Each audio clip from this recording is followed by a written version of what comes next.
Muy bien, continuamos en Sin Mordaza. Estamos con el doctor Sebastián Cáceres, delegado regional de la Procuración Penitenciaria de la Nación. Doctor, bienvenido al programa. Muchas gracias, Darío.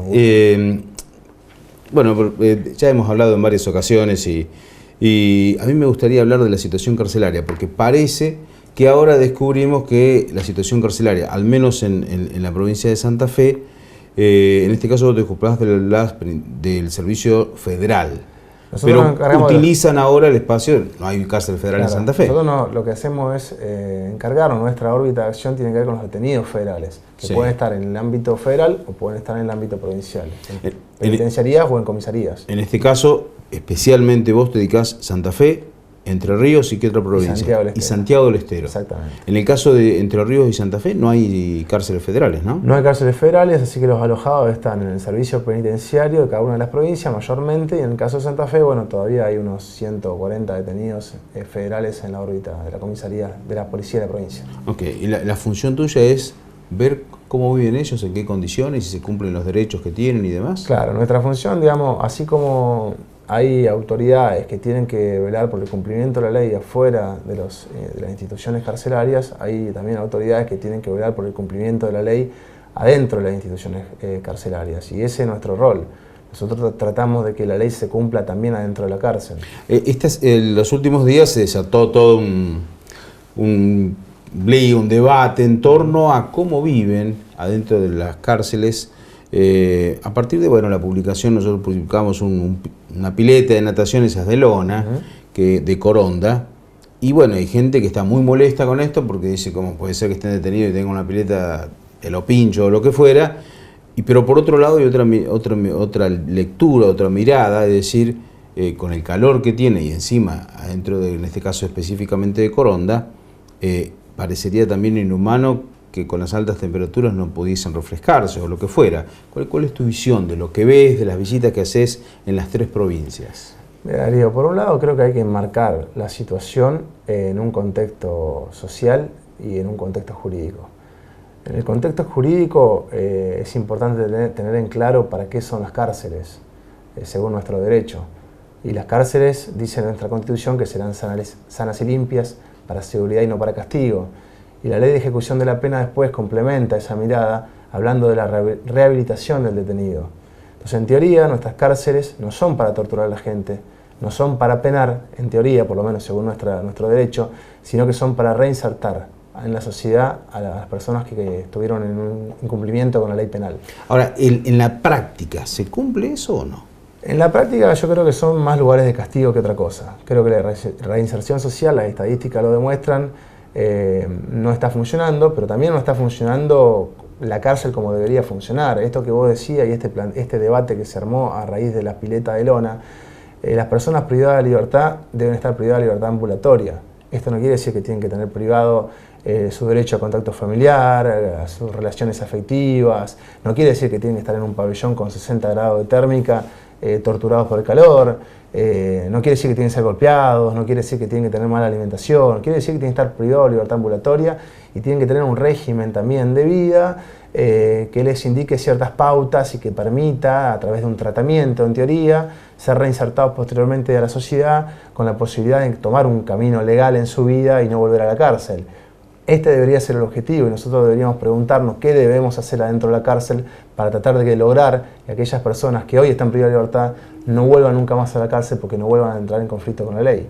Y lo que pasa muchas veces hoy, esto también hay que decirlo, que cuando salen a la cárcel, además de todos los estigmas que tenían de antemano, porque más del 90% son personas de baja condición económica y también de instrucción, además vienen con el estigma y el sello de haber estado en la cárcel. Ya que no hay trabajo para la gente que nunca estuvo en la cárcel, imagínate qué trabajo hay para la gente que ha estado en la cárcel. Y no hay programas eficientes tampoco para reinsertarlos en la sociedad. Entonces estas son las cuestiones que realmente deberíamos estar debatiendo, porque si realmente queremos mejorar nuestra sociedad, si realmente queremos bajar los niveles de inseguridad que estamos viviendo, tenemos que ir a la causa de los problemas. Y las causas de los problemas en muy poca medida están adentro de la cárcel, generalmente están afuera de la cárcel. Ahora, vos tenés entrevistas con los detenidos. Constantemente. ¿Qué te reclaman ellos? ¿Conocen sus derechos o lo toman como algo que ya están acostumbrados? A ver, hay una superpoblación en las comisarías, en las cárceles del sistema. Yo hablo de Santa Fe, que es el tema que más conozco. ¿Qué te dicen ellos? Mira, en cada alojamiento la realidad a veces es particular, porque si bien la legislación es la misma, después, bueno, están las realidades materiales de cada lugar y cómo se aplica esa ley. Entonces no son los mismos problemas en todos los lugares.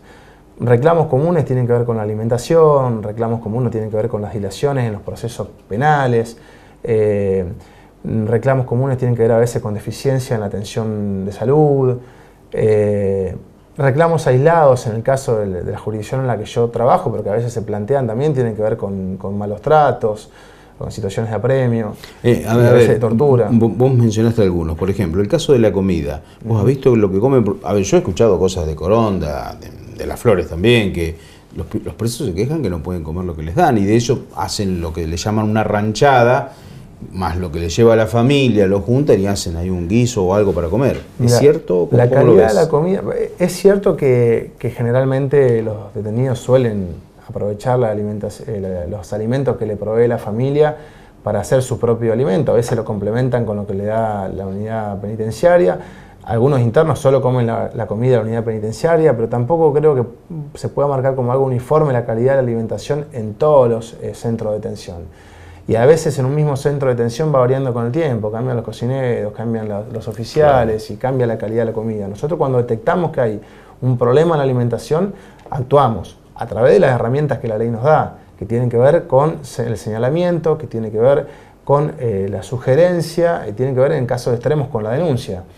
Particularmente, bueno, hemos registrado ahora un problema con la alimentación en la estación de tránsito de la Unidad Regional 1 de la Policía de Santa Fe y bueno, tomaremos las medidas que corresponden en función de nuestro rol específico, que como te decía, tiene que ver con controlar las condiciones de detención en las cárceles. La idea es que nuestro organismo funcione bien y que todos los organismos funcionen bien y de esa manera la sociedad va a empezar a funcionar mejor.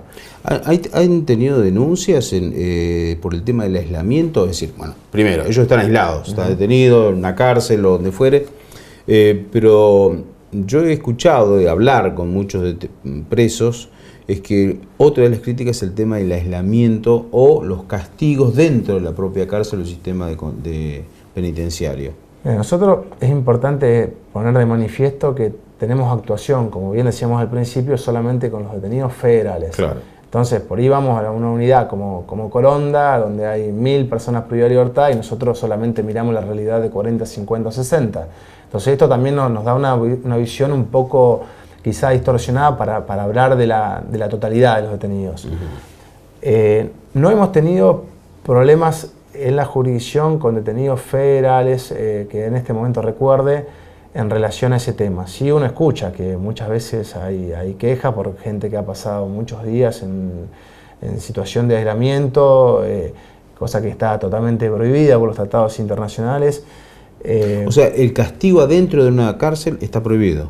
No es que, a ver, hay forma de sancionar dentro de la cárcel. Sí. Pero hay formas legales y formas ilegales, o sea que vos encerrés a una persona 15 días en un cuartito donde no tiene iluminación natural, donde le limitás el acceso al agua, a la comida, eso es totalmente ilegal. Entonces a veces lo que pasa es que, bueno, no siempre se respeta, como decíamos, dentro de las cárceles los mecanismos y las formas y el contenido de cómo hay que trabajar en la cárcel. Vos hablabas del derecho a la comunicación con la familia y ahí aparece en discusión el tema de la telefonía celular, que muchos dicen que está prohibida, muchos dicen que no pueden tener, pero por otro lado la realidad indica que la mayoría de los detenidos o los presos tienen teléfono celular.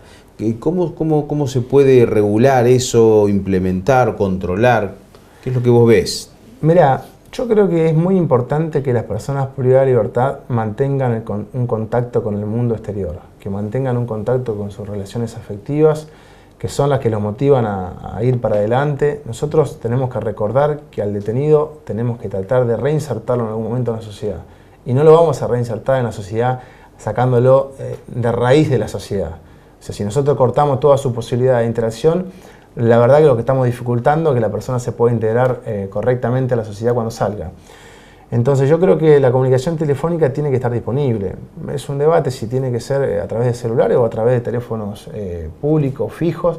El problema es cuando no tienen ningún tipo de teléfono y a veces los detenidos son de otras jurisdicciones y la familia en general son familias pobres y no los pueden visitar. Y esa persona, en vez de salir un poquito mejor, termina saliendo un poquito más resentida y un poquito peor de ese centro de detención cuando se lo priva hasta del contacto con sus hijos, con su pareja o con sus padres. Entonces es importante que esto se ponga arriba de la mesa y se trate de dar la discusión, porque es importante dar la discusión en estos temas, pero dar una discusión racional, objetiva y tratando de buscar una Argentina mejor en cada uno de los lugares donde estemos mirando y donde estemos discutiendo. Hay algunos países, sobre todo europeos, que tienen un sistema más abierto, que realmente tienen, yo he visto las imágenes por internet, se pueden ver libremente, donde naturalmente no pueden salir del penal o el lugar donde están, pero después tienen acceso desde internet, televisión, teléfono, se manejan con otro tipo de cosas y no el hacinamiento que por ahí se ve en las cárceles argentinas. Mirá, vos decías algunos países europeos, en algunos países nórdicos y específicamente en Suecia hace un par de años hubo una noticia que tenían un problema con los detenidos, o mejor dicho con las cárceles, les sobraban. Entonces transformaron algunas cárceles en instituciones públicas para otros destinos porque les faltaban presos.